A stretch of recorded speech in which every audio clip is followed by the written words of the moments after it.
प्रवरार्चितलिङ्गं निर्मलभासितशोभितलिङ्गम्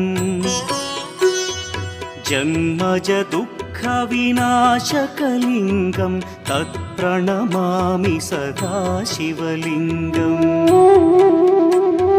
देवमुनिप्रवरार्चितलिङ्गं कामदहन करुणाकरलिङ्गम् रावणदर्पविनाशकलिङ्गं तत्प्रणमामि सदा शिवलिङ्गम्